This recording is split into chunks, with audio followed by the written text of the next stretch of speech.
clés à comprendre dans le Pono, enfin il y en a, je vous en ai déjà donné quelques-unes, mais s'il y en a une avec laquelle vous devez repartir ce soir, c'est l'énergie va où se porte votre attention. S'il y a une clé, c'est celle-là. Si l'énergie va où se porte l'attention, où est-ce que je choisis de mettre mon attention? C'est aussi simple que ça. Et ça, c'est vraiment la clé de la transmutation. C'est vraiment la clé du changement. C'est l'énergie va où se porte l'attention. Donc, où est-ce que je mets mon attention? Où est-ce que je choisis de mettre mon attention? En fonction du choix que je fais de mettre mon attention ici ou là, je détermine ma réalité. C'est aussi simple que ça. Donc, ma réalité est déterminée par l'attention que je mets sur des choses ou sur d'autres. Parce que l'énergie est là pour servir mes attentions. C'est assez implacable. Mais c'est la clé du changement. Dans le Ho'oponopono, c'est la clé du changement. Donc ça demande de la vigilance, hein, parce qu'on en est tous là. C'est très facile de dire « m'énerve celui-là ». C'est une vigilance de chaque instant. C'est pour ça que les maîtres parlent beaucoup de moment to moment après moment, le choix de mettre mon attention là ou là. Le choix de mettre mon attention dans la colère qui arrive en moi pour une situation, de calmer cette colère, d'en prendre conscience, de la remercier, mais de la refuser pour accueillir autre chose. Ce sont des choix permanents. Et ce qui est génial aussi dans cette philosophie, c'est que il n'y a pas, comme dans beaucoup de religions que j'ai pu voir, des c'est pas bien, sois puni, mets-toi à genoux, fais je sais trop quoi. C'est qu'on peut retourner le bol tout le temps. C'est-à-dire que dès cette seconde, on peut se transformer en choisissant une autre programmation que celle à laquelle on est habitué. L'idée, c'est d'arriver à puiser dans les voies du Pono, dans le Ho'oponopono, l'action d'être juste avec soi et avec les autres, tous les outils pour améliorer nos conditions de vie, pour améliorer ce que je veux pour moi, ce que je veux pour les autres, quels sont mes rêves, quels sont là où je veux arriver, qu'est-ce que je veux dans ma vie, qu'est-ce qui bloque, qu'est-ce qui à chaque fois revient et me fait du mal, qu'est-ce qui me met en colère, L'idée, c'est d'apaiser tout ça, pour pouvoir profiter de ce que la vie nous donne en cadeau. Et ce que les Hawaïens posent aussi, c'est que plus on utilise les lois de l'énergie universelle, plus on les utilise à notre escient, parce qu'elles sont là pour ça, elles sont là pour être utilisées par nous. Plus on rentre en contact avec ce qu'on appelle le Kiakai, c'est notre high purpose, c'est notre, comment on pourrait dire ça en français, j'ai toujours du mal à le traduire, notre don, notre cadeau, le cadeau que l'on peut faire quand on est sur Terre, notre don. Ça peut être transmettre, chanter, dessiner, être maman, développer de nouvelles technologies. C'est-à-dire que pour les Hawaïens, on a tous un Kiakai, un espèce de mission. Oui, voilà, merci. Une espèce de mission. Petite ou grande, hein, ça peut être juste, je sais pas, n'importe quoi, ça peut être très insignifiant ou très grand, et le très insignifiant est aussi très grand. Et quand on est en alignement avec son Kiakai, avec son high purpose, c'est là qu'on peut s'exprimer, c'est là qu'on est bien, et c'est là qu'on peut grandir. Et pour trouver son Kiakai, il faut nettoyer l'intérieur. Mais une fois qu'on l'a, comment on peut se rendre compte si on est déjà, parce qu'il y a des gens qui sont dans leur Kiakai déjà, hein, j'en ai rencontré beaucoup, chronophage, c'est-à-dire que vous ne voyez plus le temps passer. Quand vous faites ça, cette activité-là, cette chose-là, ça devient complètement chronophage. Vous oubliez le temps n'existe plus.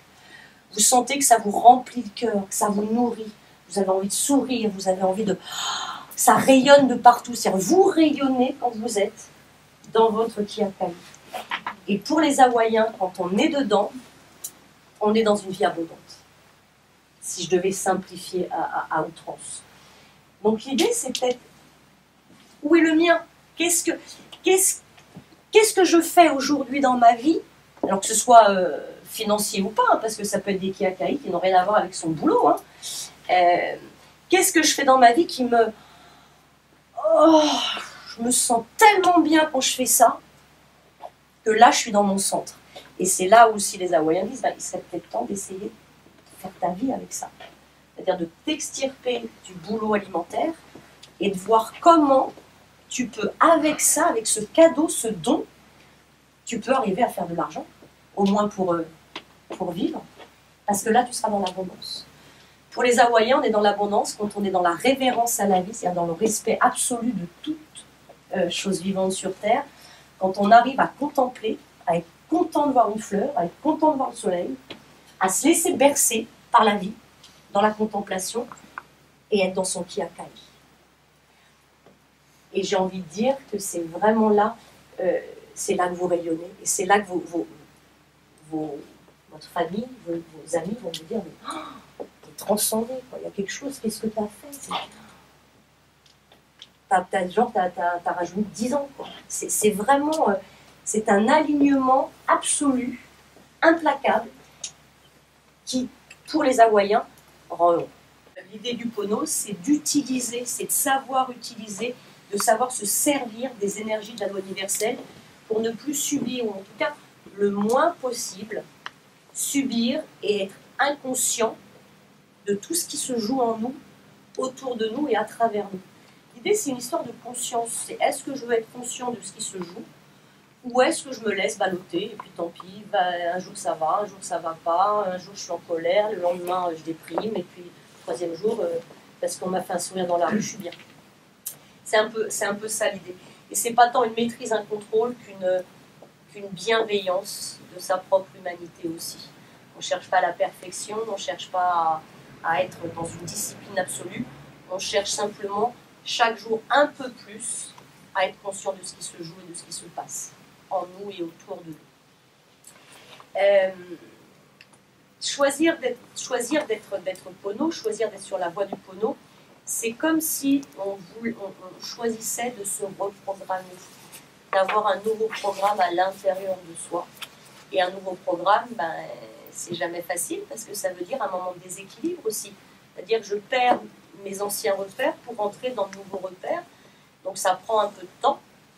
Mais c'est un challenge qui est intéressant, de mon point de vue en tout cas, normal. C'est aussi, le Pono, c'est aussi avoir des réflexes. C'est-à-dire essayer de développer des réflexes absolus. Par exemple, j'ai une pensée négative.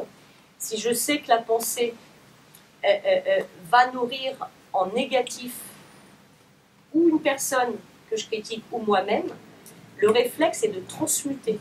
Tout de suite, je prends conscience que là, je suis en train de donner une énergie négative, ou à moi ou aux autres, et je vais transmuter, c'est-à-dire je vais me pardonner, ce qu'on appelle le mahalo pao. Je me pardonne, je prends conscience, oui, merci pour la pensée, mais non merci, je n'en veux pas, et je la transmute, je la transforme en une phrase positive tout de suite, pour qu'il n'y ait pas un ancrage, pour qu'il n'y ait pas d'empreinte, que ce soit dans mon inconscient ou dans mon corps, de cette énergie négative. Parce que plus il y en a, et en général plus on vit, plus il y en a. Et ça va aussi se transformer en quoi? Dans le corps. Ça va être des arthroses, ça va être des douleurs, ça va être des stockages d'énergie. Regardez, comme si votre énergie se concentrait quelque part dans le corps, et ça fait mal. Et le corps, c'est la dernière ligne. Hein. Dans l'énergie, c'est la dernière ligne. C'est là où il vous dit, hey, là, il y a un truc, il y a un déséquilibre quelque part, il faudrait peut-être que tu fasses quelque chose. Le mental est un juge extrêmement implacable. Il juge. Je peux pas, j'y arriverai pas. T'es nul. T'es trop ceci, t'es pas assez cela. Et puis toi, t'as vu comment tu fais ça. Et puis tout le temps, je juge. Ce juge-là nous limite dans nos potentialités. Ce juge-là nous empêche de prendre, je sais pas, d'avoir envie de faire un pas dans un sens parce qu'on a peur, parce que j'ai déjà essayé, je me suis plantée, je vais pas reprendre un risque. Donc si on ne fait qu'écouter le mental, les Hawaïens, je pars un peu dans tous les sens, mais c'est pas grave. Les Hawaïens, il y a 3 centres pour eux. il y a le manao, le mental, qui pour eux est un réceptacle du passé. C'est-à-dire que le mental, il est là pour analyser une situation, mais par rapport à des événements passés. C'est-à-dire que par exemple, à 5 ans, vous êtes fait vous êtes fait mordre par un chien. Le mental va créer avec ce petit trauma, va créer un lien en disant chien égale danger. Vous allez inscrire votre vie dans chien égale danger. Je donne un petit exemple, il y en a des plus dramatiques que ça. Et à 25 ans, vous rencontrez un chien, vous partez dans l'autre sens. Sauf que le chien du passé, ce n'est pas le chien du présent. Ça veut dire que ce qui s'est passé à un moment donné dans le passé avec des circonstances particulières ne vont pas se répéter dans le présent. Dans le présent, ce sont des situations différentes avec des énergies différentes. Donc, pour eux, le mental n'est pas un bon guide parce qu'il se réfère au passé pour pouvoir prendre des décisions. Or, le passé n'est pas le présent. Et que le présent, tous les potentiels sont possibles et que ça se trouve, le chien que vous rencontrez, ça va devenir l'amour de votre vie. On ne se focalise pas non plus sur le pouvail, sur le cœur. C'est pour ça quand on parle le choix du cœur pour les Hawaïens, c'est plutôt le choix des viscères, du ventre, de l'instinct. Le cœur, pour eux, c'est un centre émotionnel qui va avec le mental, qui est couplé avec le mental, et qui est trop aléatoire parce que les émotions, ça va, ça vient, ça va. Vous savez qu'on dit souvent, il ne faut pas prendre une décision sur le coup d'une émotion. C'est pour ça que pour les Hawaïens, c'est le naraho, les viscères, les guts, qui sont les centres de décision.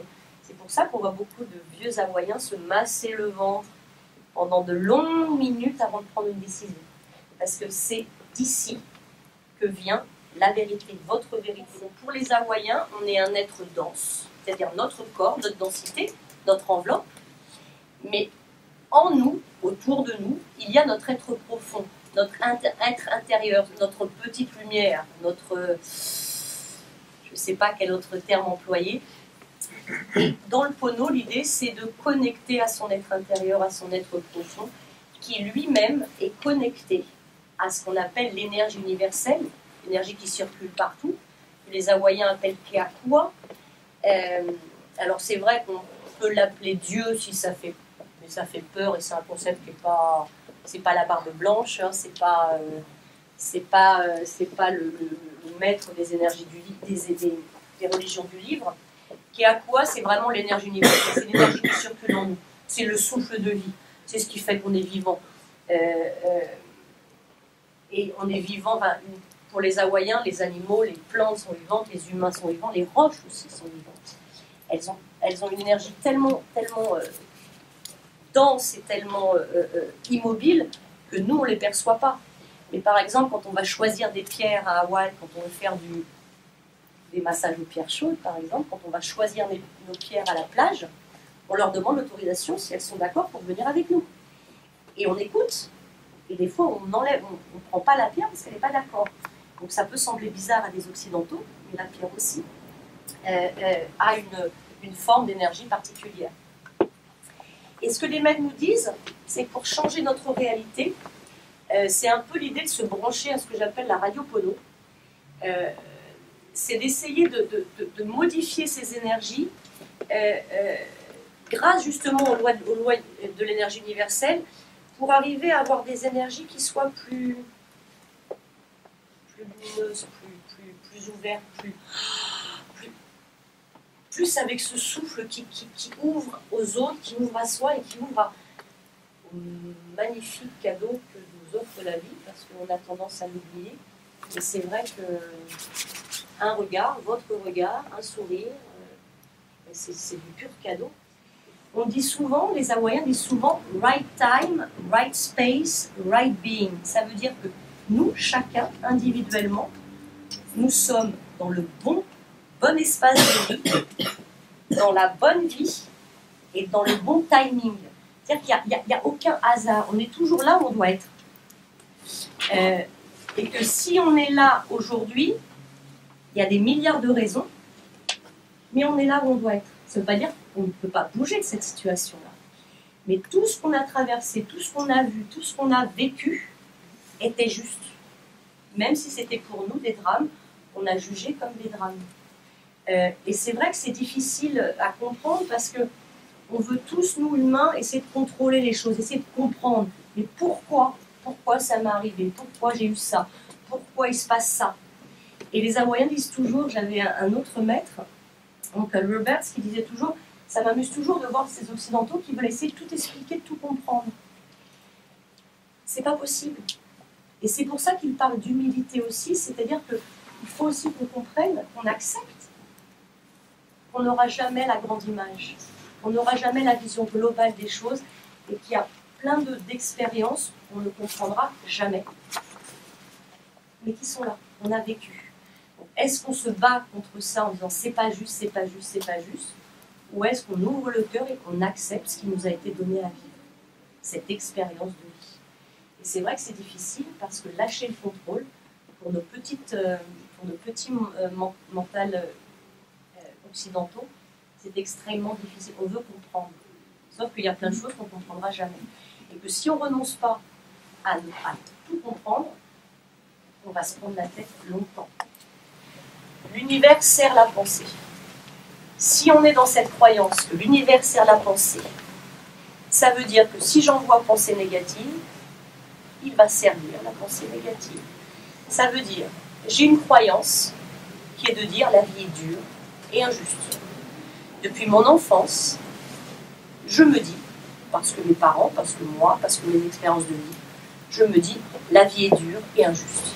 Et je me le répète inconsciemment de temps en temps. Il y a un truc qui arrive, oh, c'est vraiment pas juste. Oh, c'est dur, c'est dur, c'est dur. Parce que l'univers entend en résonance, c'est dur, c'est dur, c'est dur. Donc il va vous servir. Qu'est-ce qu'il va servir? Les expériences qui vous permettront de continuer à expérimenter le c'est dur, c'est dur, c'est dur. C'est aussi simple que ça. Et que vous savez que la plupart de nos pensées, elles ne sont pas conscientes, elles sont inconscientes. C'est-à-dire qu'il y a même des choses qu'on ne maîtrise pas. On a l'impression de passer des bonnes commandes à l'univers, mais en fait, on ne passe pas les bonnes commandes parce que les pensées inconscientes sont tellement fortes qu'elles viennent court-circuiter tout ça. Et on se dit, ouais, c'est bien, je sais pas, hein, c'est pour certains qui prie, je fais des trucs, il n'y a rien qui se passe et je suis toujours dans mon truc. C'est certainement qu'il y a effectivement la pensée inconsciente qui est venue court-circuiter en fait cette commande d'une autre forme de pensée.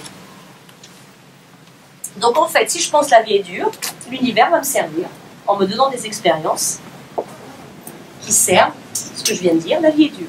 Si au contraire, je me dis la vie est abondante, même si au départ c'est une discipline et que je ne le pense pas du tout, et que non, je ne pense pas que la vie est abondante, mais à force de le dire, il va y avoir une empreinte qui se met en place. Si je me force dans une discipline, c'est un peu simpliste ce que je dis, mais c'est le fonctionnement est là, si je me force dans une discipline de temps en temps, le matin, le soir, oh la vie est abondante, l'univers va me servir en me donnant des expériences qui me montrent que la vie est abondante. C'est comme ça que les Hawaïens construisent, enfin les sages Hawaïens nous demandent de construire notre vie en essayant de passer les bonnes commandes à l'univers pour pouvoir manifester dans nos vies des choses qui sont bonnes pour nous parce qu'elles répondent aux deux questions de départ. Est-ce que ça me fait du bien et est-ce que ça fait du bien aux autres? Dans ce cas-là, effectivement, on est dans son alignement. Et comme je vous le dis, comme la plupart des pensées sont inconscientes, ben on n'envoie pas toujours les bonnes commandes. Donc comme je vous l'ai dit, le Ho'oponopono tradition, c'est plusieurs lois d'énergie universelle dont on se sert. La première, c'est la loi de l'acceptation. La loi de l'acceptation, ben, comme son nom l'indique, c'est accepter. Accepter que rien ne dure. Bouddha disait aussi, hein, il n'y a de perpétuel que le changement. Accepter que rien ne dure. Accepter qu'on n'a pas la grande image, qu'on n'a pas une vision globale des choses et qu'il y a des choses qu'on ne comprendra jamais avec notre petit esprit humain. C'est aussi accepter, c'est aussi une forme d'humilité et c'est aussi de comprendre que quand une situation nous déplaît, ne nous convient pas, notre réflexe, c'est de dire non. Non, c'est pas juste. Non, j'en veux pas. Non, ceci. Non, cela. Et pour les Hawaïens, comme pour les Indiens d'ailleurs, le refus est inutile. Il nous pompe notre énergie, mais elle ne sert à rien. Il ne sert à rien de dire non à une situation parce que c'est déjà là. quand je refuse une situation, je suis en train d'essayer dans ma tête de changer des choses, mais je ne peux pas, c'est déjà là. La situation est déjà là. Donc tout ce que je peux faire, c'est de constater que c'est là, que je n'y peux rien. Je peux changer ma façon de l'aborder, de la voir, cette situation. Mais de la refuser du genre « non, j'en veux pas, c'est pas juste », ça ne marche pas, parce que c'est déjà là. Donc l'acceptation, c'est cette sagesse, de dire oui, alors que je voudrais dire non. Non, je veux pas. Je ne sais pas, un homme me dit non, je veux pas. Et je vais dire non, c'est pas possible. Je ne sais trop quoi, il y a des milliards de choses dans la vie où on dit non, mais c'est déjà là. Alors je fais quoi que c'est déjà là? Ben, je travaille l'acceptation. L'acceptation, c'est une façon de laisser le flot de la vie circuler. Dès que je dis non, c'est comme si à l'intérieur de moi, je bloquais le flot de la vie et je devenais une pierre. Non. Sauf que ça ne sert à rien, parce que le refus est inutile. C'est là. Parole, et on va faire un tout petit exercice. Si vous en êtes d'accord, ceux qui ne veulent pas, c'est le sourire intérieur. Ça, parce que c'est direct, une sensation, ou pas, j'espère que vous l'aurez, de transmutation du positif très très haut. Ça veut dire que moi je travaille le sourire intérieur quand j'ai quelqu'un en face de moi qui m'agresse, qui me parle mal, qui me piège. Je lui envoie plein de sourires, je lui envoie plein de choses avec le sourire intérieur, et que vous allez voir que ça désamorce. La personne, elle se liquéfie un petit peu, ça désamorce la colère parce qu'en face, ce qui est donné à voir, c'est une résonance particulière et il est complètement, il ne sait plus. Alors, il y a eu des grosses colères, donc ça n'a pas marché, je vous l'avoue, humblement, mais ça vaut le coup d'essayer quand même. Et c'est, si on le sent, et a priori on le sent tous, en 2 secondes, ça change tout. Même si je suis triste ou machin ou bidule, je m'isole 2 minutes ou pas, je fais mon sourire intérieur, c'est plus la même énergie. La loi du pardon, c'est pardon à soi et pardon aux autres. C'est pas que je pardonne, c'est aussi je demande aux autres de me pardonner. La loi du pardon, c'est simple, c'est simplement parce qu'il n'est pas juste de souffrir de choses du passé qui continuent à faire empreinte sur nous. Pardonner, c'est aussi laisser aller les empreintes du passé. C'est s'alléger. C'est pas tant comment dire, c'est pas tant ne pas dire que la personne n'est pas responsable, par exemple une personne qui m'a fait mal, lui pardonner, c'est pas dire elle n'est pas responsable, elle n'y peut rien, c'est de dire ok, elle a fait ça, mais je refuse, je ne veux pas, je refuse, je ne veux pas garder cette empreinte en moi parce que ce n'est pas juste que ça continue à faire des effets sur moi. Donc pardonner, c'est s'alléger. Alors, il y a plein de formes de pardon. C'est Nana Véry, pareil, le soir, disait, elle avait un mantra, une phrase particulière, qui était qu'elle nettoyait tout ce qui s'était passé dans la journée et qu'elle demandait pardon aux autres de tout ce qu'elle avait pu faire ou dire, consciemment ou inconsciemment, qui avait pu blesser. Un autre de mes maîtres, à chaque fois qu'il croise quelqu'un, dans sa tête, c'est « Pardonne-moi pour tout ce que j'ai pu faire ou pu dire, mes ancêtres ont pu faire ou pu dire, et ma lignée future pourra faire ou pourra dire sur toi et sur tes ancêtres et sur ta génération future. » Parce qu'il dit souvent, on ne sait pas ce qui s'est passé. Peut-être que j'ai fait, je ne sais pas, j'ai pas vu une personne qui voulait me voir, et je l'ai blessée alors que je ne l'ai pas vue, j'étais dans la rue. Il y a quelque chose qui s'est passé. Donc, dans le doute, le soir, on pardonne, et on demande à la loi du pardon, à l'énergie du pardon, de venir dissoudre tous ces resserrages qui ont pu mettre une empreinte dans notre corps ou dans le corps des autres. L'idée de la loi de la manifestation, c'est comment je peux manifester dans une densité dans ma vie les intentions que j'ai placées avant à l'intérieur. Et comment par la pensée, par le pouvoir de ma pensée, et par plein d'autres choses, c'est un peu plus complexe que ce que je vais dire, je peux manifester sur Terre une intention juste. J'ai une intention de créer un centre pour les femmes abusées. je vais le créer à l'intérieur, je vais tout créer, je vais le visualiser, je vais même dessiner, voir les peintures, les couleurs, je vais me voir dedans, je vais me voir parler à ces femmes, je vais le dessiner, je vais le chanter, je vais faire tout ce que je peux avec, en l'envoyant à l'univers pour que cette manifestation entre dans la réalité, soit palpable dans la réalité et devienne existante, devienne vraie. Pour les maîtres hawaïens, la loi de la manifestation, c'est ce qui nous permet aussi justement de changer notre réalité pour aller vers ce qui nous fait du bien.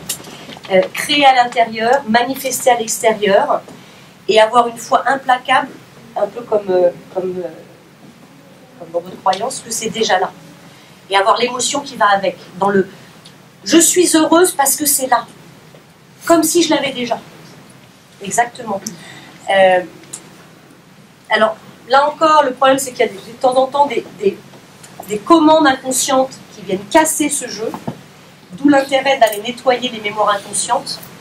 Et en plus, le truc, c'est que les Hawaïens nous demandent de ne pas s'attacher ni aux moyens ni aux résultats.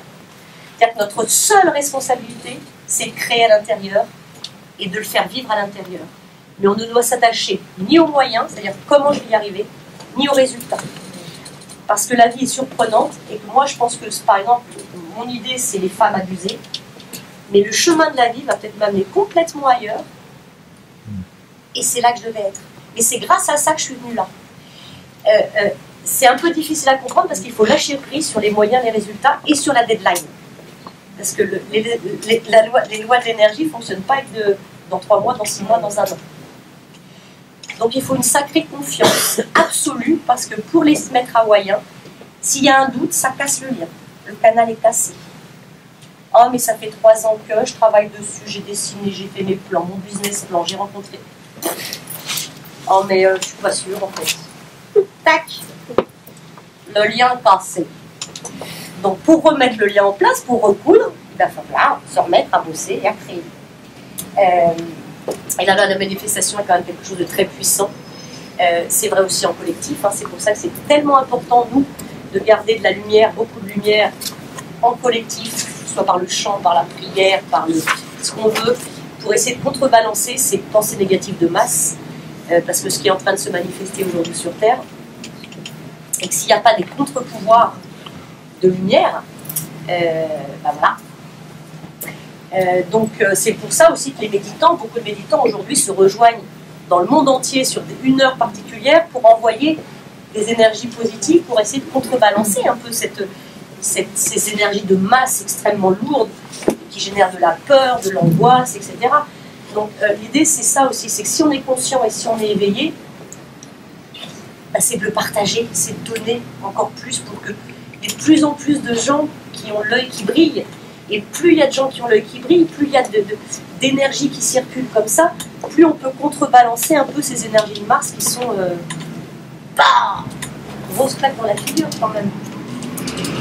Donc on a un rôle, on a chacun tous une responsabilité, j'ai envie de dire, si on est dans cette conscience-là, si on a la chance ou pas d'être dans cette conscience-là, de faire grandir et de faire passer l'information et de se retrouver pour, je sais pas, même chanter, hein, chanter, danser, pour essayer d'envoyer aussi à l'univers d'autres commandes que celles qu'on a.